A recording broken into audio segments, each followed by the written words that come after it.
Doing it for the love. What is it? I'm going to talk about a couple things, but this all sparked from something that you may not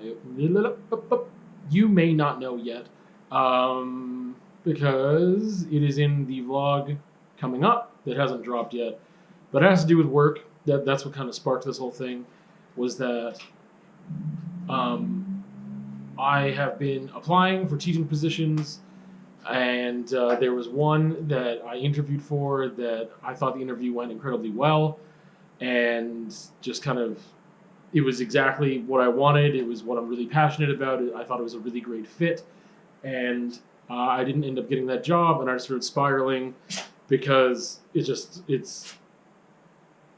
goes deeper beyond just not getting that job. There's a lot of other stuff behind that, and also future stuff of like, well, what am I going to do for work? What kind of compromise should I be making when I've got 9 years of school and $60,000 in student loan debt behind, like, training and education for doing what I want to do, what I'm really passionate about doing, what I think I'm good at, and have seen the fruits of that, how beneficial it was to me as a person, and also getting direct live feedback from students on how they felt about being in my class and things, and just like, yeah, and from admin and staff and whatever else, right? So it's not just something that I want to do and I'm delusional about the fact that I'm not good at it. It's that I believe that it is something that I also do well and want to continue to learn how to do better.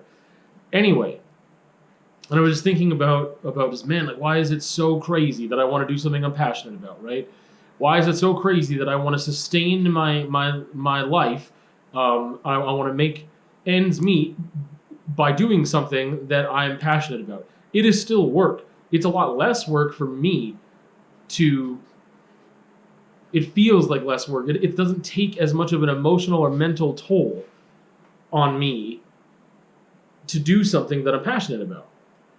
I think that makes sense for most people, but some people really, I mean, I also was just listening to this oldies playlist that I have, and I think it was Loverboy, Working for the Weekend, came on, and I was like, yeah, that's that for a long time. Like, that was the approach of, like, you do work, not because you're passionate about it, you do work to make money, to feed yourself, to have a place to stay, clothes, meet those needs, and then your hobbies or your interests or relaxation or play or whatever, that comes after work. It's not related to work. You're not getting your emotional or mental needs met at work, in other words.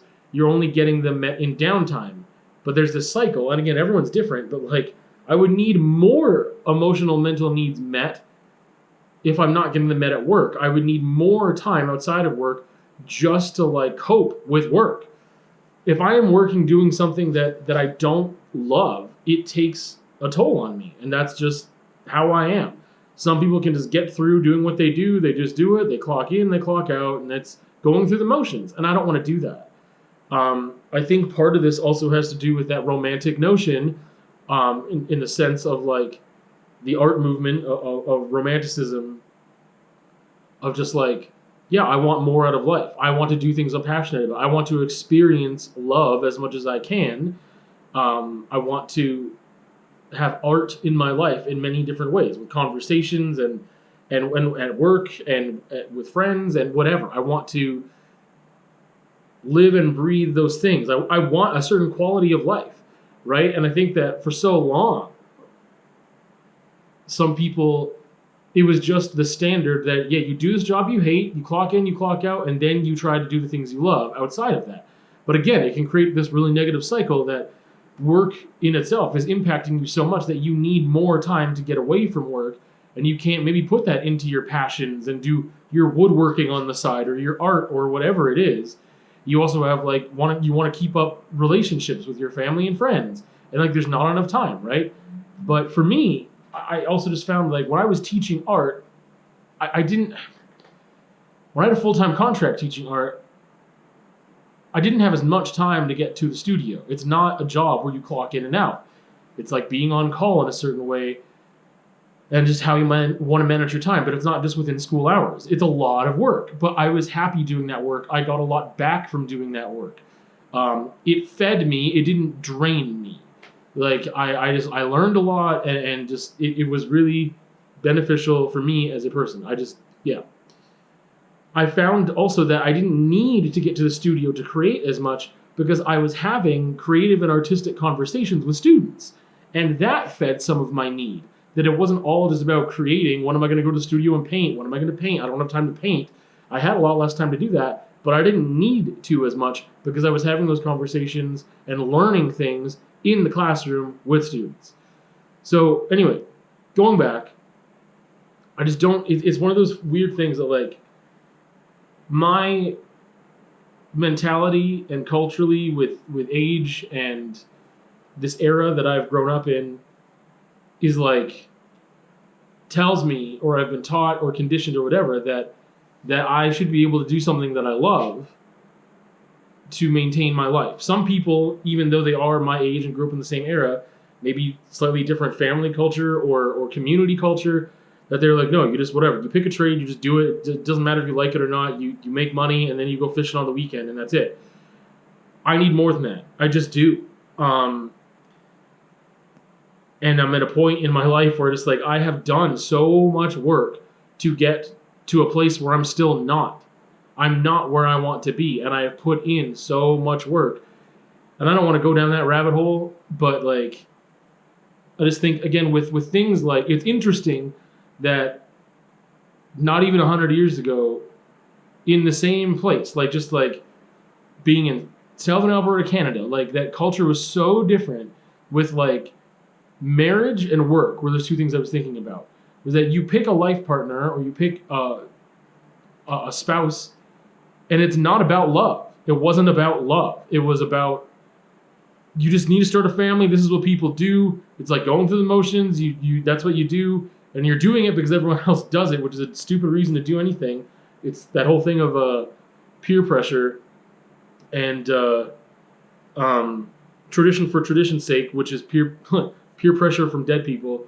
Going through the motions, doing that because that's what you're supposed to do. And then like you're picking someone just because proximity, because they're close to you, because you like their body, if you're attracted to that, like because you think that yeah, they'll be a good cook and a good mother. So it wasn't about love. And in some cultures, it's still not. It's about compatibility with certain things, but not about chemistry. And it's not as much about love. It's about, yeah, this made sense because the two families, there's so many different things. I mean, whether two families meet and decide, like, we want you to be together because our families will be more powerful, a union now, and it'll benefit the families more than it'll benefit you two individuals. Again, not about love, but same thing with work. Just those things just weren't about love. And I just feel like, man, because I was just thinking like, man, what if I just, whatever, I'll just go and I'll just do a trade and I'll just make amount. Here's the thing. I need a job that does make a certain amount of money because I have a certain amount of debt from working towards the job that I can't seem to get. So like, I need a certain amount of compensation in order to just sustain my life, and I can't do that working on minimum wage. And it's not because my lifestyle is so lavish. It's because I have all this debt from going to school, obtaining degrees to get into the field where if I got that job, I could start paying that debt back and still live comfortably. But I can't do that on a minimum wage job. Even if that job, that's where I get stuck. Even if that job is something that I found beneficial to me or I was passionate about, now it can't just be that because I also need to pay off debt. I also need to pay off debt and be able to like not be homeless. Like, yeah, this thing's going off the rails, but I don't think it's that crazy to want to be in relationships for love. I don't think it's that crazy to want to have an occupation that you love and love being at work. I think that you do a lot better work when you're invested in the work because you want to be there for the right reasons. You're not just there for a paycheck doing the minimum so that you don't get fired. right? Or just doing stuff to get a promotion just to get more money, right? Or doing things for even your workplace so that they make more money, which depending on the business, that's their purpose, right? But like, no, doing things that benefit other people, that benefit whatever your job is, your work description, all that stuff, benefiting you, the relationships you have with people. And like, that's the thing. If you see stuff happening at work, you should be able to call that out. You should be able to, again, for the benefit of society and yourself, be in a comfortable work environment that's healthy where you can challenge other people, which is a whole other step. But like, I think, again, that being comfortable in your relationships, being comfortable in your workplace, I don't think that's this crazy thing, but I understand that for some people it is. And it's, to me, that just blows my mind. Like, it shouldn't be this really, I don't think that my desires are so out of pocket. Like, they're not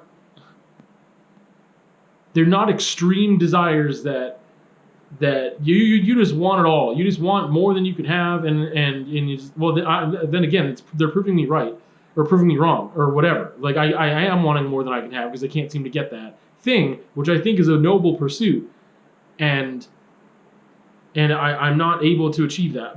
But I don't think it's that ridiculous or extreme of a desire to want to make enough money to be comfortable doing something you love to do, where you believe it benefits you and those around you, and being productive and healthy and positive.